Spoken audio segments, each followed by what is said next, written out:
नमस्कार बच्चों। आज बरसते बादल पाठ का तीसरा भाग हम पढ़ लेंगे। भाषा के बाद के अंतर्गत आज पढ़ लेंगे हम। यानी पहले मैं आपको ये बताना चाहता हूँ कि ये 10वीं कक्षा में इस पाठ में 10 प्रकार के व्याकरण अंश से संबंधित अंश आए हैं। यहाँ पर देखा गया तो पहला पर्यायवाची शब्द के बारे में आए हैं। पर्यायवाची शब्द, पर्याय शब्द है ना, पर्यायवाची शब्द। यहाँ पर पर्यायवाची का अर्थ है एक ही अर्थ देने वाले कई शब्द, यानी एक ही अर्थ देता है, उसमें शब्द कई प्रकार के होते हैं, तो उसको हम क्या बोलते हैं? पर्यायवाची शब्द बोलते हैं। दूसरा देखिए, यहां तत्सम, तत्सम शब्द,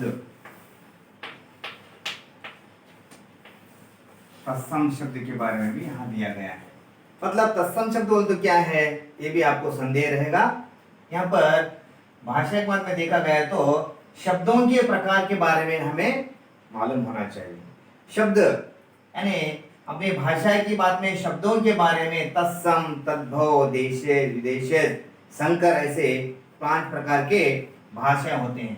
यहाँ पर तत्सम, तत्सम यानी पहले हमें संस्कृत भाषा रहती थी, उस संस्कृत भाषा को हिंदी में वैसा ही लिए जाना, यानी समान रूप से लेना ही तत्सम शब्द कहा जाता है। जैसा संस्कृत में जो भाषा थी वही भाषा को हम हिंदी में सेम यानी समान रूप से इस भाषा में भी लिया जाता है, तो हम उसको तत्सम शब्द कहते हैं। उसी प्रकार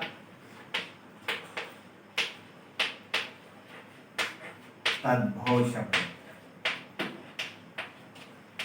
यानी तद्भव, इससे जुड़ा हुआ है तद्भव शब्द। यानी पहले संस्कृत से कुछ परिवर्तन होकर अपना रूप बदल कर आते हैं, वैसे शब्दों को हम तद्भव शब्द कहते हैं। जैसे पूर्ण रूप से हिंदी भाषा कहा जाता है, हिंदी जो भी हम आजकल बात कर रहे हैं ये तद्भव भाषा के अंतर्गत ही कर रहे हैं। यानी तद्भव का अर्थ है कुछ बदलकर, परिवर्तन होकर एक नया रूप लेना, उसी को हम क्या बोलते हैं? तद्भव शब्द बोलते हैं।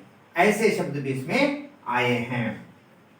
और इसी प्रकार इसके अंतर्गत इस पाठ में तो तद्भव, तत्सम दिए गए हैं, और इसी प्रकार इसी भाषा के अंतर्गत विदेशी भाषा और देशी भाषा और संकर भाषा बोल के रहते हैं। यानी देशी भाषा का अर्थ ये होता है अपने देश में कुछ प्रांतों से लिए गए भाषाओं को देश भाषा बोलते हैं। दूसरे देश से नहीं, कौन सी भाषा से? अपनी ओर से भाषा से बनते हैं, प्रांतीय भाषाओं से बनते हैं, तो उसको देश बोलते हैं।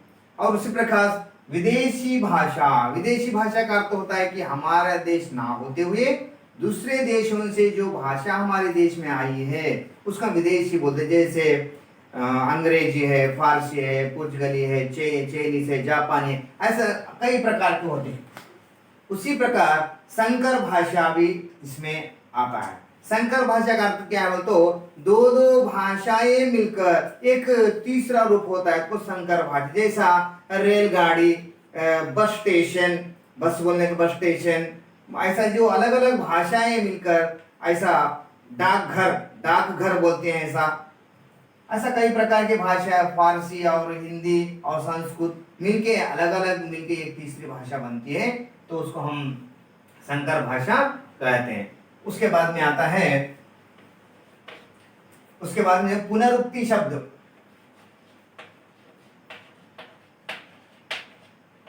पुनरुक्ति शब्द, पुनरुक्ति, पुनर यानी बार बार, एक के बार सेम ऐसे आना, उसको मिलते हैं पुनरुक्ति शब्द बोलते हैं। यानी सेम ध्वनि रहती है, मीनिंग भी सेम रहती है, पुनरुक्ति बार बार वही आता है, तो उसको हम पुनरुक्ति शब्द कहते हैं।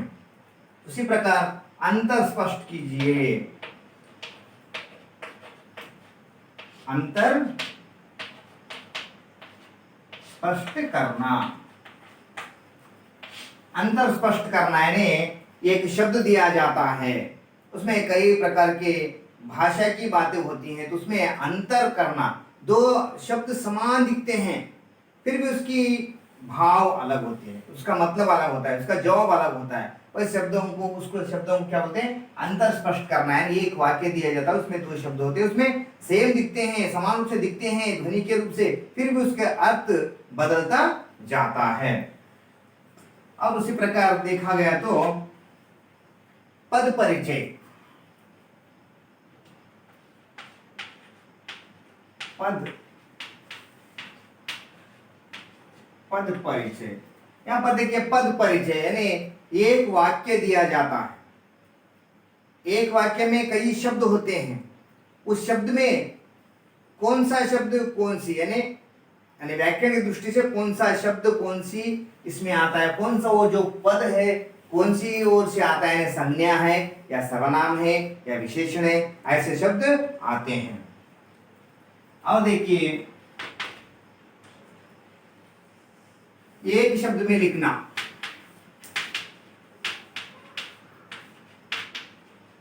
एक शब्द में लिखना, एक शब्द का अर्थ क्या होता है, तो वाक्य बहुत लंबा होता है, उसको संक्षिप्त करके एक ही शब्द में लिखना। जैसा मन को भाने वाला उसको मन भावन हम कर दिए, ऐसा एक शब्द में होता है। उसी प्रकार आता है समास, यानी समास का इस पाठ में समास के बारे में भी आया है। समास का अर्थ है यानी एक या दो से अधिक शब्द मिलकर एक तीसरी शब्द बनकर उसमें कुछ परिवर्तन लाता है, उसका मीनिंग जो भी भाव होता है कुछ अलग सा होता है, तो उसको हम समास बोलते हैं, ऐसे शब्दों को समास बोलते हैं। और देखिए वाक्यों में प्रयोग करना,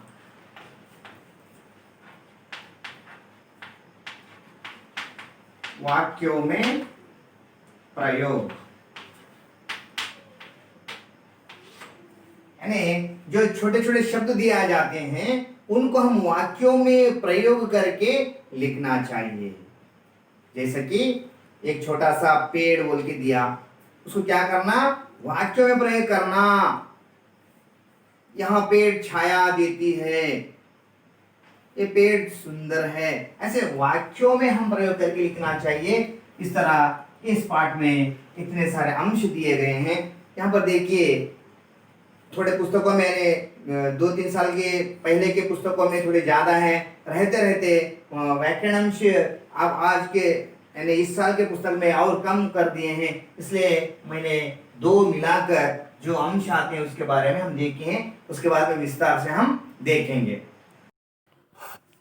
वाक्य प्रयोग, पर्याय शब्द तरु, तरु बहुत बड़े होते हैं, पौधा पेड़ विटप वृक्ष, गगन, गगन नीला होता है, अंबर अंतरिक्ष आकाश आसमान, घन, घने घन गरजते हैं बरसते हैं, अम्बुद जलधर बादल नीरद पयो, तत्सम रूप लिखिए, सावन श्रावण सपना स्वप्न सूरज सूर्य।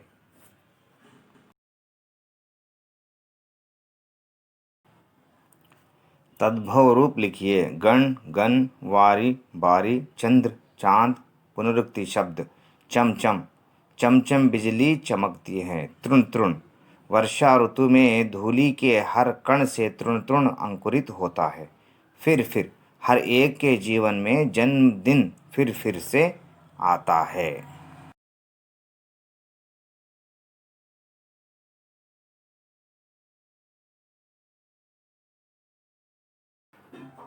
धाराओं पर धाराएं झरती धरती पर, अंतर स्पष्ट कीजिए। धाराओं, यह शब्द का मूल रूप धारा है, यह संज्ञा है, इसका बहुवचन रूप धाराएं हैं, इसके साथ कारक चिन्ह पर जोड़ने से धाराएं शब्द रूपांतरित होकर धाराओं बन गया है। धाराएं, इस शब्द का मूल रूप धारा है, यह संज्ञा है, इसका बहुवचन रूप धाराएं हैं।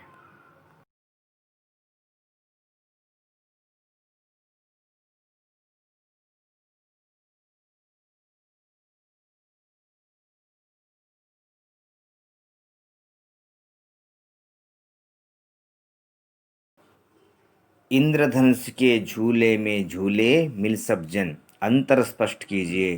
झूले शब्द का मूल रूप झूला है। यह संज्ञा है। इसके साथ कारक या परसर्ग में जोड़ने से झूले में रूपांतरित हो गया। झूले यह शब्द झूलना क्रिया का रूपांतरण है। तीसरा, बादल बरसते हैं। रेखांकित शब्द का पद परिचय दीजिए।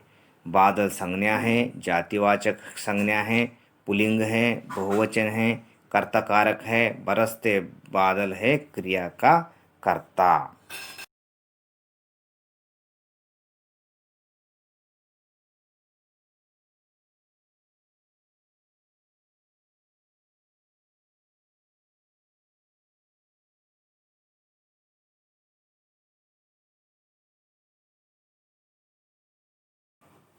चौथा, मन को भाने वाला। एक शब्द में लिखिए मन भावन।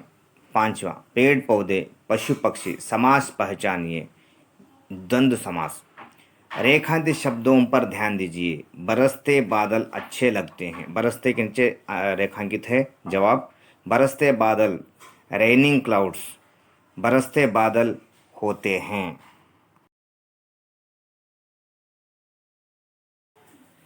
झरती धाराएं सुंदर लगती है। जवाब, झरती धाराएं फ्लोइंग स्ट्रीम्स। झरती नदियाँ सुंदर लगती है। तीसरा, गिरती बूंदें छम छम करती हैं। जवाब, गिरती बूंदें फॉलिंग ड्रॉप्स। गिरती पत्ते फिर से नहीं लगते। चौथा, बहता पानी शुद्ध होता है। बहता पानी फ्लोइंग वाटर। बहता झरना स्वच्छ होता है।